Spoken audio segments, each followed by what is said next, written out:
മത്സരാർത്ഥികൾ 2 റൗണ്ടുകൾ പിന്നിട്ടു. അവസാന റൗണ്ട് ഇപ്പോഴും ആര് എന്നൊന്നും തീരുമാനമാകാതെ കട്ടയ്ക്ക് നിൽക്കുന്ന ഈ അവസരത്തിൽ റാണിമോൾ ജോർജ് ഈ വേദിയിലേക്ക് വരും.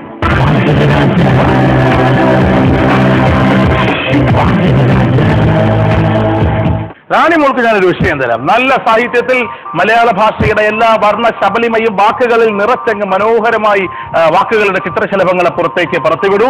വിഷയം സ്ക്രൂ ഡ്രൈവർ.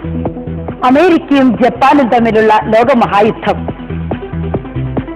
ജപ്പാൻ പരാജയത്തിന്റെ വക്കിലെത്തി നിൽക്കുമ്പോൾ അമേരിക്കയെ തുരത്തുവാനുള്ള ഒരു തന്ത്രം അവർ ആലോചിച്ചു.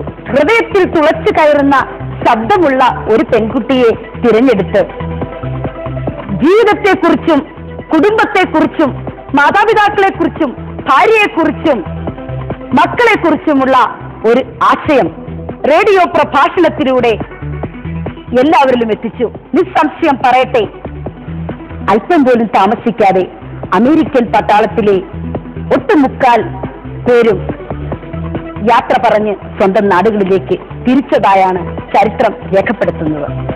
ഇപ്രകാരം ഹൃദയത്തിൽ തുളച്ചു കയറുന്ന ചിന്തകൾ പോലെ ജീവിതത്തിന്റെ നൈരന്തര്യമായ പ്രവർത്തനങ്ങളിൽ ഉറപ്പും സൂക്ഷ്മതയുമുള്ള ഒരു ആയുധത്തെ നിങ്ങളുടെ മുമ്പിൽ പരിചയപ്പെടുത്തുവാനാണ് ഞാൻ ആഗ്രഹിക്കുന്നത്.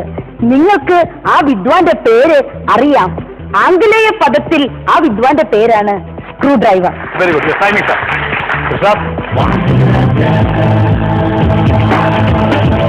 ഓട്ടോറിക്ഷ.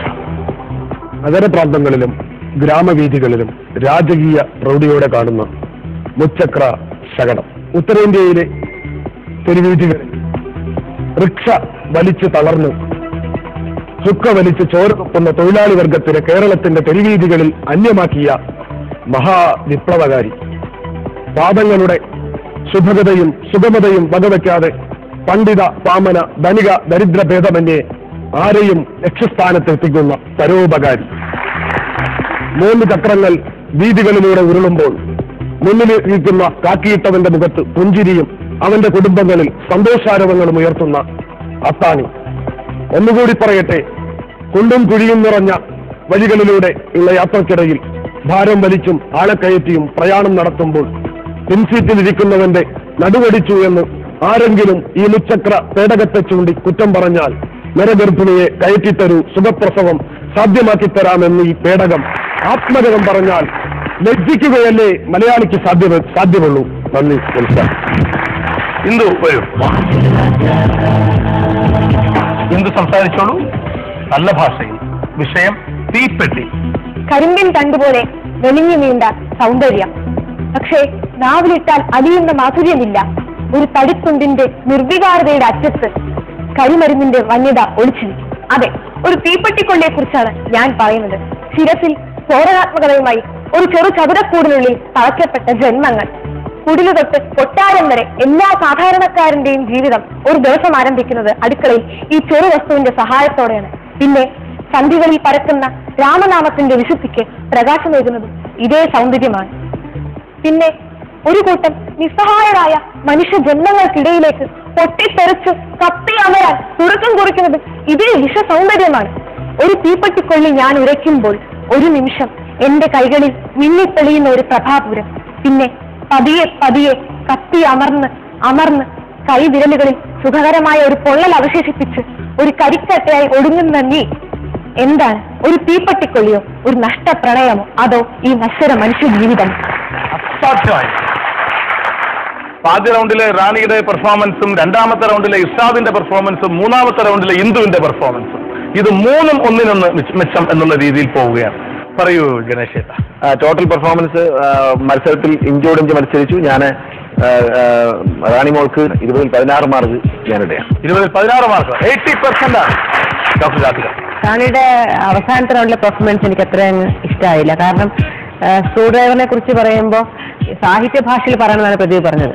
സാഹിത്യ ഭാഷ ഒട്ടുമില്ലാതെയാണ് റാണി സംസാരിച്ചത്. അതുകൊണ്ട് റാണിക്ക് ഞാൻ 15 മാർക്ക്. 15. ഒരു വീട്ടമ്മ എന്ന നിലയിൽ ഈ മത്സരത്തിൽ വളരെ ഭംഗിയായി തന്നെ മത്സരിച്ചു എന്നാണ് ഞാൻ വിശ്വസിക്കുന്നത്. അതുകൊണ്ട് റാണിക്ക് ഞാൻ 16 മാർക്ക് തരും. 16 മാർക്ക്. റാണിക്ക് ഞാൻ 40ൽ 15 മാർക്ക്. റാണിയുടെ മൊത്തം മാർക്ക് 62. എന്നുള്ള ഭാഷ മനുഷ്യനിലേക്ക് മനസ്സിലേക്ക് കുത്തിക്കയറ്റാൻ കഴിയുന്ന ചേഷ്ടയും ഭാഷയും നിങ്ങളുടെ കയ്യിലുണ്ട്. ഞാൻ ഇർഷാദിന് 20ൽ 18 മാർക്ക് നൽകുകയാണ്. മൂന്ന് റൗണ്ടിലെ പെർഫോമൻസ് കണക്കിലെടുത്തിട്ട് 18 മാർക്ക്. ഇർഷാദിന്റെ സംസാര ശൈലിയിൽ മൊത്തം ഇർഷാദിന്റെ അകത്തുള്ളൊരു കയ്യൊപ്പില്ല, എവിടെയോ കണ്ടു മറന്ന ഒരു ശൈലിയാണ്. പക്ഷേ ഇർഷാദ് വളരെ ഗംഭീരമായിട്ട് തന്നെ മത്സരിച്ചു, നല്ല പ്രകടനം തന്നെയായിരുന്നു. അതുകൊണ്ട് ഞാനൊരു 17 മാർക്ക്. ഇർഷാദിന് ഞാൻ 40ൽ 25 മാർക്ക്. ഇർഷാദിന് മൊത്തം 78 പോയിന്റ്. ഇന്ദുവിലേക്ക് വരാം. വളരെ നന്നായിരുന്നു. ഇന്ദുവിന് ഒരു കുറച്ചുകൂടി നിർത്തി കുറച്ചുകൂടി സമയമെടുത്ത് ആശയങ്ങൾ എക്സ്പ്രസ് ചെയ്തുകൊണ്ടുള്ള ഒരു സംഭാഷണ ശൈലി പ്രാക്ടീസ് ചെയ്യണം. 20 മാർക്ക് എനിക്ക് തരാൻ കഴിയുന്നതിൽ 15 മാർക്ക്. ഇന്ദുവിന് ഞാൻ 16 മാർക്ക്. അവസാനം നന്നായാൽ എല്ലാം നന്നായി എന്നാണ്. ഇന്ദു അവസാനം വളരെ നന്നായി, അതുകൊണ്ട് ഒരു 16 മാർക്ക്. 3 റൗണ്ടുകളും ചേർന്നുള്ള അവലോകനത്തിൽ ഇന്ദു ഒരല്പം പിന്നിലായി പോകും എങ്കിലും മൂന്നാമത്തെ റൗണ്ടിലെ ഒറ്റയാൾ പ്രകടനം ഇന്ദുവിന് 24 മാർക്ക് വരെ തരുന്നതിൽ നിന്ന് എന്നെ വിലക്കുന്നു. ആകെ 71 മാർക്ക്. സോ ഈ മത്സരത്തിലെ വിജയി ക്വാർട്ടർ ഫൈനലിലേക്ക് ഈ ദിവസം പ്രവേശിക്കുന്ന വാചക രാജ ഇർഷാദ. അഭിനന്ദനം.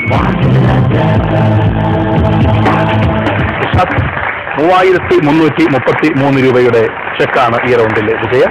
ഈ ദിവസം ഇവിടെ അവസാനിക്കാറാവുകയാണ്. ഒരു കാര്യം നമ്മൾ മുമ്പ് പറഞ്ഞതുപോലെ ഇങ്ങോട്ട് മാത്രം വെടിവെക്കാൻ പ്രദീപ് പറയുന്ന എല്ലാവരും കേട്ടു. ഞങ്ങൾ അങ്ങോട്ട് ചോദ്യം അവർ പറയുന്ന നമ്മളെല്ലാം കേട്ടു. പ്രദീപിനോട് എനിക്കൊരു ചോദ്യം ചോദിക്കണം. ഇത്രയും മാർക്ക് കിട്ടല്ലോ. പ്രദീപിനോട് പ്രദീപ് ഇത് ഒരുപാട് ഡെപ്തിൽ പല പ്രസംഗങ്ങൾ കേൾക്കുന്നു, പ്രസംഗ മത്സരങ്ങളിൽ പങ്കെടുത്തു. ഒരൊറ്റ ചോദ്യം, ഇന്ത്യയിലും കേരളത്തിലും വളർന്നു വരുന്ന യുവാക്കളുടെ ഇടയിലുള്ള തീവ്രവാദ മനോഭാവം, അതിന്റെ കാരണം, അതിനുള്ള പരിഹാരം. പ്രഭാതങ്ങളിൽ വരുന്ന വർത്തമാന പത്രങ്ങളിലെ വാർത്തകളിലൂടെ ഭീകരവാദവും തീവ്രവാദവും അതിശക്തമായ വേരുകളുമായി കേരളം എന്ന നമ്മുടെ സംസ്ഥാനത്തിലേക്കും പടർന്നു കയറിയിരിക്കുന്ന ഒരു സാഹചര്യത്തിൽ എന്തുകൊണ്ട് മത തീവ്രവാദം അതെങ്ങനെ ചെറുക്കാം എന്ന ചോദ്യത്തിന് 30 സെക്കൻഡുകൾക്കുള്ളിൽ മറുപടി കണ്ടെത്തുക ആയാസകരമാണെങ്കിൽ പോലും തീവ്രവാദം എന്ന വാക്കിന് എന്തുകൊണ്ട് എന്ന ചോദ്യത്തിന് മറവി കൊണ്ട് എന്ന ഒരൊറ്റ വാക്കിൽ മറുപടി പറയാൻ ഞാൻ ആഗ്രഹിക്കുന്നു. എന്തിൽ നിന്നുള്ള മറവി? ക്രമസമാധാന നില പാലിക്കാൻ വീടുകളുടെ പടിക്കൽ തൊഴിലില്ലാത്ത യുവാക്കൾ കടിക്കും, സൂക്ഷിക്കുക എന്ന് താക്കീത് എഴുതി വെക്കാൻ ഭരണകൂടങ്ങൾ മറന്നുപോകുന്നത് കൊണ്ട്, ജനസംഖ്യാ വർധനവ് തടയാൻ ഗംഗാജലത്തിൽ പ്ലൂട്ടോണിയം വിഷം കലക്കുവാൻ വിദേശ ശക്തികളോട് അഭ്യർത്ഥിക്കാൻ വ്യവസ്ഥിതികൾ മറന്നുപോകുന്നതുകൊണ്ട്, പ്രതിരോധ നിരയെ സുസജ്ജമാക്കുവാൻ വേണ്ടി വ്യയം ചെയ്യുന്നതിന് ഇടയിൽ പോലും പ്രാഥമിക വിദ്യാഭ്യാസത്തിൽ ദേശീയതയും മതേതരത്വവും അടിസ്ഥാന വിഷയങ്ങളും പാഠ്യപദ്ധതികളിൽ ഉൾപ്പെടുത്തുവാൻ നമ്മുടെ വിദ്യാഭ്യാസ രീതികൾ മറന്നുപോകുന്നതുകൊണ്ട്, അണുകുടുംബങ്ങളായി ചുരുക്കപ്പെടുമ്പോൾ കൂട്ടുകുടുംബങ്ങളിൽ നിന്നുണ്ടാകുന്ന ശക്തമായ നിയന്ത്രണവും തലമുറകൾക്ക് മേലുള്ള സ്വാധീനവും നഷ്ടമാകുന്നതിനെ കുറിച്ചോർത്ത് വ്യഗ്രതപ്പെടാൻ നമ്മൾ മറന്നുപോകുന്നത് കൊണ്ട്, ഏറ്റവും ആത്യന്തികമായി ലോകോ സമസ്തോ സുഖിനോ ഭവന്തോ എന്ന് വിശ്വസിച്ച ഒരു സംസ്കാരത്തിന്റെയും മതമേതായാലും മനുഷ്യൻ നന്നായാൽ മതി എന്ന് വിശ്വസിച്ച ഒരു സാമുദായിക പരിഷ്കർത്താവിന്റെയും സർവ്വമതങ്ങളെയും സ്നേഹിക്കുവാൻ പഠിപ്പിച്ച മതഗ്രന്ഥങ്ങളുടെയും ആകെ തുകയ്ക്കൊടുവിൽ സ്നേഹം എന്നത് നമ്മുടെ നാട്ടിൽ, നമ്മുടെ സമൂഹത്തിൽ സമ്പൂർണമായി നഷ്ടപ്പെട്ടുകൊണ്ടിരിക്കുന്ന ഒന്നാണ് എന്ന് മറന്നുപോകുന്നത് കൊണ്ട്, ഒടുവിൽ സ്വാർത്ഥത എന്ന വാക്ക് എന്റെയും നിന്റെയും ജീവിതത്തെ ആക്രമിച്ച് കീഴടക്കുന്ന ചങ്ങലയാണ് എന്ന് മറന്നുപോകുന്നത് കൊണ്ട്, പിന്നെ മറുപടി അതിനെന്ത് ചെയ്യാൻ കഴിയും? എനിക്ക് ചെയ്യാൻ കഴിയുന്നത്, ഒരു മഴ പെയ്തു തോർന്നു കഴിയുമ്പോൾ വൈകുന്നേരം എന്റെ വീട്ടിലെ ജാലകത്തിന് വെളിയിലൂടെ എന്റെ മനസ്സിലെ ഇന്ത്യാനിറ്റി, ഭാരതീയതം, നാനാത്വത്തിൽ ഏകത്വം എന്ന ഭാവങ്ങളും ഭാഷകളുമെല്ലാം സ്വപ്നങ്ങളുടെ രൂപത്തിൽ വിത്തുകളാക്കി പുറത്തേക്ക് വലിച്ചെറിയാം. എന്നെങ്കിലും ഇരുവെട്ടി മുളപൊട്ടി ഇലനീട്ടി ഞാനടക്കമുള്ള ഇന്ത്യൻ യുവാക്കളുടെ വീട്ടുമുറ്റങ്ങളിൽ പരസ്പര ബന്ധത്തിന്റെ പൂക്കളുണ്ടാകും എന്ന് പ്രതീക്ഷിക്കാം. ഞങ്ങൾ സ്വപ്നം കാണുന്നു, നിങ്ങൾ അത് പ്രായോഗികവൽക്കരിക്കേണ്ട ബാധ്യത. വീണ്ടും കാണാം അടുത്ത അധ്യായത്തിൽ. ശുഭരാത്രി.